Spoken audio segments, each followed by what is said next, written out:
Prynhawn da pawb. Good afternoon, everyone. I feel so privileged to be able to welcome you all to the final of the ESU Churchill Public Speaking Competition. I think after this morning, it is evident that oracy and public speaking is thriving amongst young people in the UK. My name is Will Morgans. I'm representing Porthcawl Comprehensive School, acting as the chairperson. Also representing Porthcawl Comprehensive School, we have Ella Verderami, acting as questioner. Beside me, I also have Annemieke Carsons, representing Torquay Girls Grammar School, acting as their speaker. Just as she did in the previous round, Anamika is arguing that travel and tourism exploits poorer nations and benefits richer ones. Taking a for stance, Anamika is keen to educate her audience and deconstruct the travel and tourism industry. She looks to highlight the environmental impacts of travel, while also analysing the economic issues and benefits. Annemieke is eager to question societal norms and speak up against exploitation and abuse within the tourism industry. She wants to raise awareness and demonstrate her passions for public speaking, as well as her love of politics. From speaking with Annemieke, I can assure you that we will leave questioning our travel systems and norms.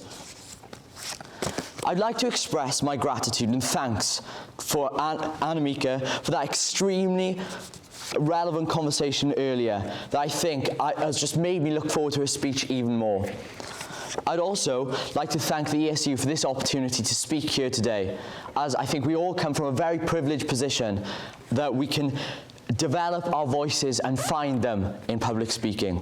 Thank you, and whenever you're ready to begin, I'd also like to remind you that you have 5 minutes, and I'll knock when 30 seconds.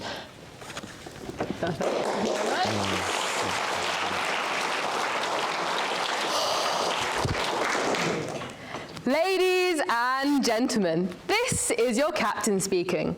Welcome on board your flight to your very own dream holiday destination. Waiting for you, outside of inclement England, a utopia of rest, relaxation, and dads in skimpy Speedos.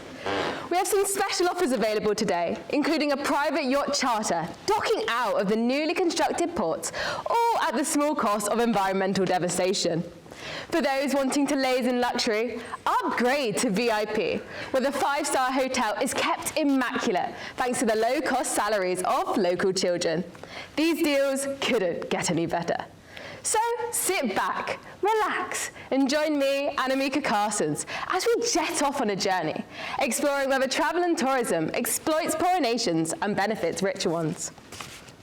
When you consider your next getaway, do you ever contemplate the environmental and ethical implications of tourism?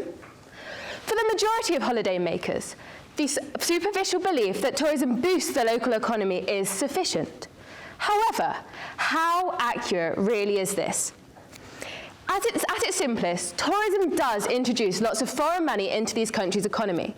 It forces the government to make essential improvements to roads and infrastructures, and it provides reliable jobs for those who previously had the uncertainty of informal employment.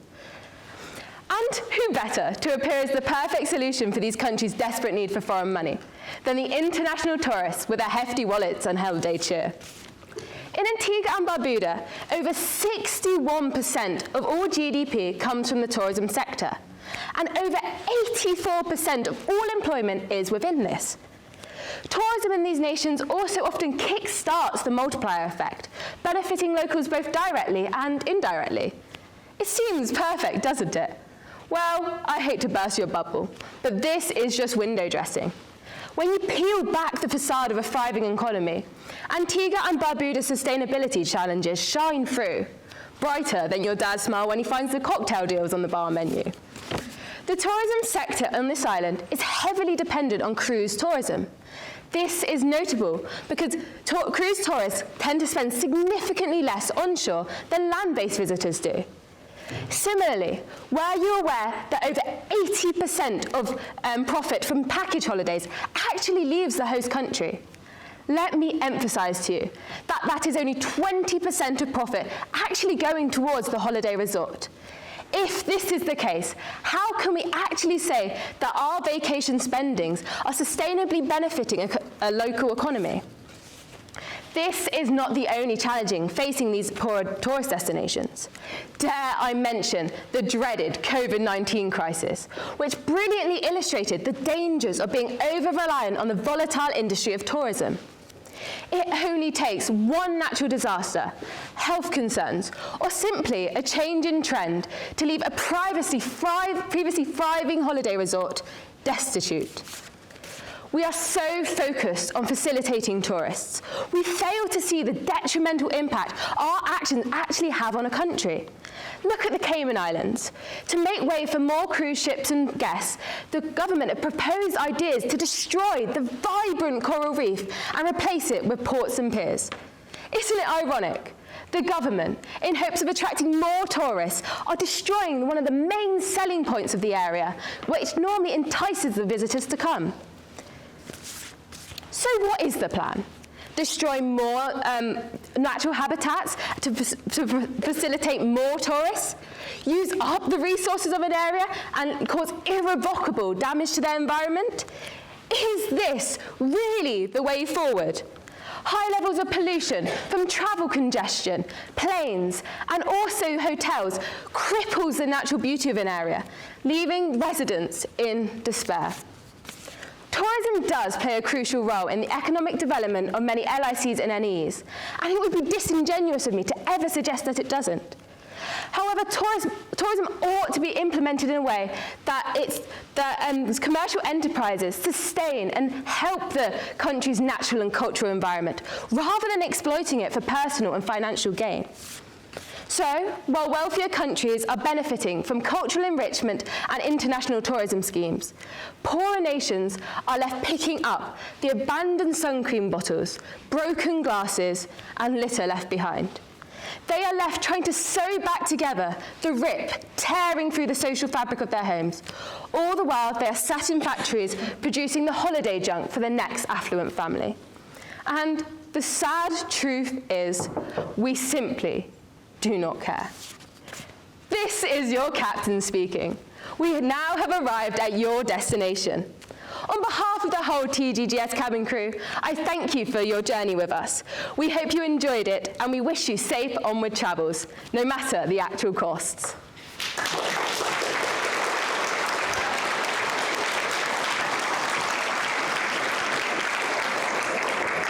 I'd like to express my gratitude and thanks to Annemieke for that extremely relevant and thought-provoking speech that I'm sure everyone will agree that she completely yet effectively delved into the intricacies of tourism and exploitation.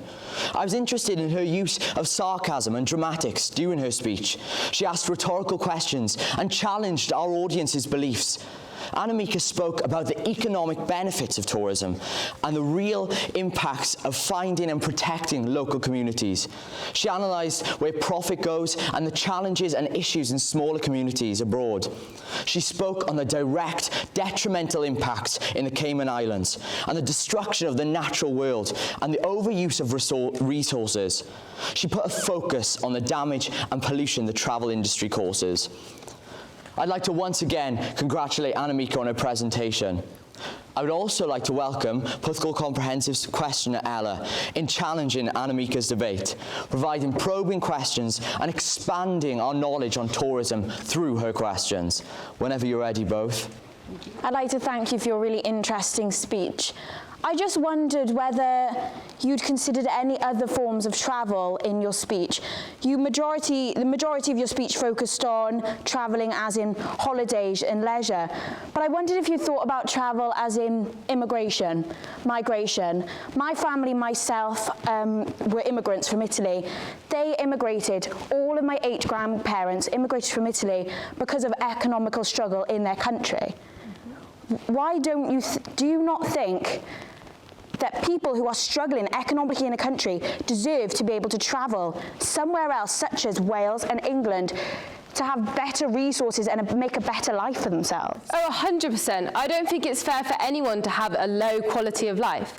But I feel like this is a separate issue from my actual speech. I think this sort of travel is essential for making an equal playing field for all.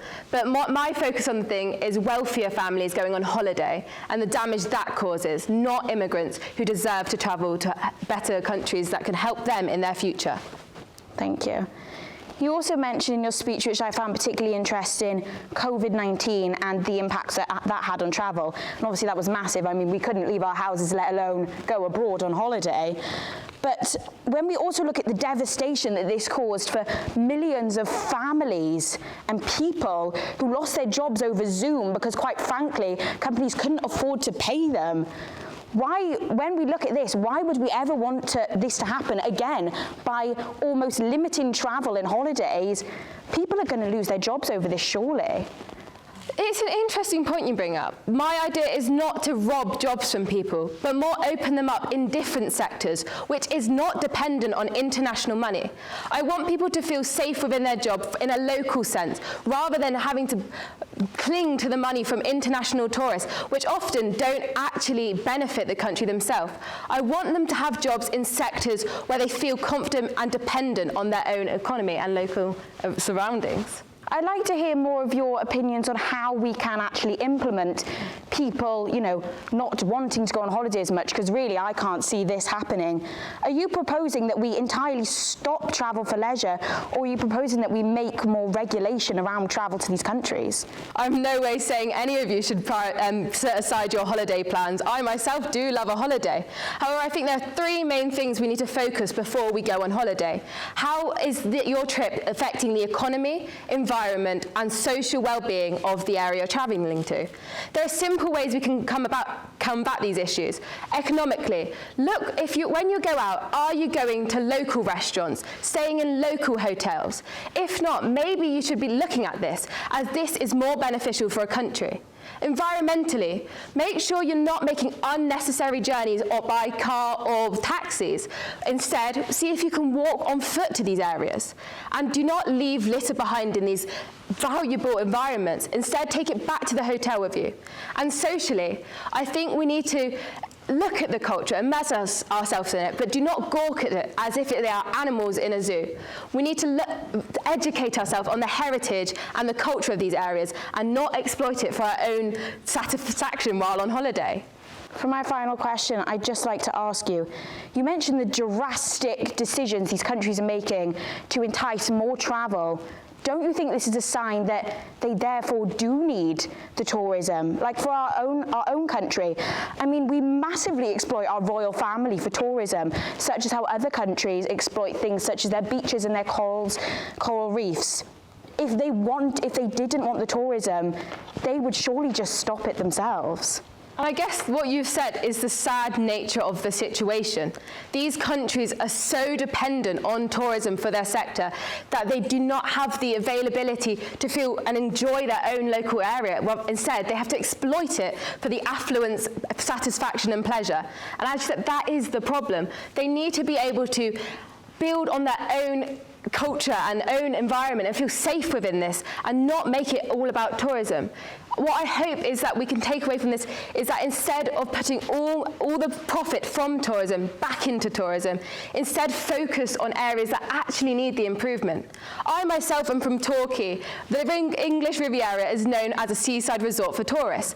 However, as all this money is being pumped into the tourism and the harbour for the rich yachts coming in, we are ignoring the actual issue of the society.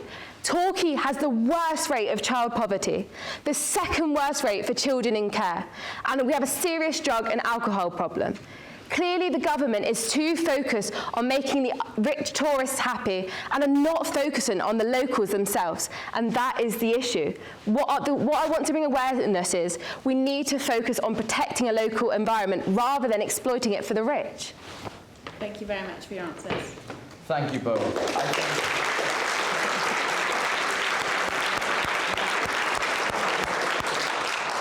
I think from that debate alone, I believe it is clear how important it is to continue to challenge opinions, political landscapes, and fight for change.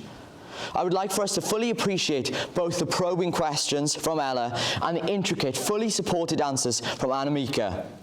I was particularly interested in how Ella successfully broadened our knowledge surrounding what travel and tourism means, using personal anecdotes.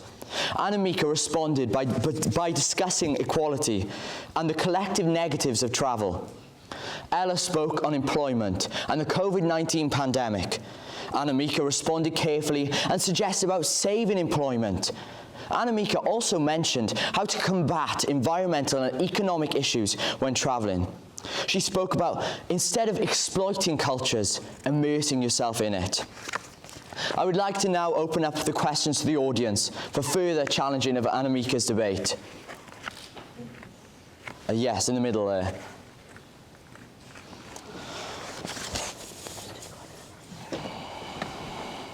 Hi, so you discussed about the Cayman Islands having ports and harbours built in, with the destruction of the Barrett-like reefs. Would you say that the increasing tourism infrastructure in these high-volume, low-income countries is doing more good or more bad for that country? Personally, I take from my research that it's causing more damage to the environment and the locals.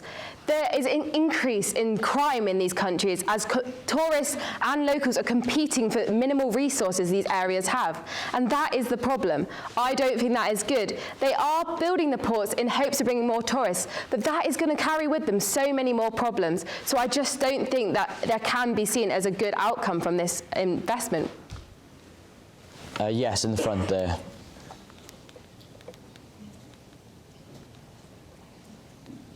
Funny enough, my pre-release for geography discusses a similar topic, but it highlights the social and economic benefits for the country at the expenses of the environmental impacts. Do you think we should still continue as the social and economic benefits outweigh those of the environmental ones? I also read the pre-release for our GCSE geography, and I had to evaluate both sides. I looked at them both and personally came to the conclusion, unlike you, that the damages are actually outweigh the socials. I know this opens up more jobs for the Cayman. The construction of the ports is going to bring jobs in. The cruise tourists are going to obviously need more people to help them and have businesses. But this is still an issue because when we prioritise mass tourism rather than sustainable tourism, so many more issues are going to occur down the line. Maybe initially it may seem like a brilliant thing, but when we actually take a look at the whole picture, there will be so many more environmental, social and economic challenges to these areas. We have time for one more question, I think. I'm going to go over there in the navy jumper.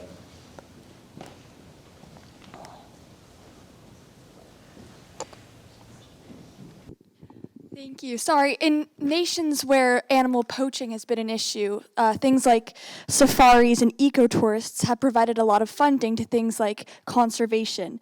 Do you think by traveling to a country and sort of getting involved in that ecology, in that environment, tourists will be more incentivized to give money to like green organizations and environmental protection now that they see the rich beauties of that country? Previously, I probably would have agreed with you, but recently I read an article from The Guardian about the dangers of voluntourism, which is when volunteers travel to underdeveloped countries in hopes of helping others. In Guatemala, people went and helped the poor, ill children and took them away from their families in hope of giving them a better quality of life. I personally would have hated to be ripped from my parents, without any knowledge why, from wealthier people hoping to satisfy their need to help other people and give themselves that gratification. However, these industries are actually dangerous because these kids won't know what's going on. They don't know why they're being ripped from their family, and they're being taken away from the thing they actually know and put into a whole different world. And I guess ecotourism does have benefits, but again, that same issue occurs when these people don't really know what's going on by these wealthier people trying to gratify themselves. Okay, thank you. I think that's all we have time for. From those questions, I'd like to discuss what we mentioned. The audience spoke on the environmental issues, and Annemieke discussed how the poaching industry has sort of deconstructed tourism and made even more negatives possible. And she also mentioned about support provided to smaller communities and how that has worsened some situations. To close the debate, I'd like to thank the ESU for their consistent support in developing our voices. I would also like to reference the ESU's motto and their conscious support as we develop our voices as young people. I'd like to expand on that using the words of Aldous Huxley. Most men and women will grow to love their servitude and will never dream of revolution. Thank you for today and the previous competitions. Thank you for the opportunity to speak up and speak out. Find our voices as young people and be a part of the revolution. Thank you for your time.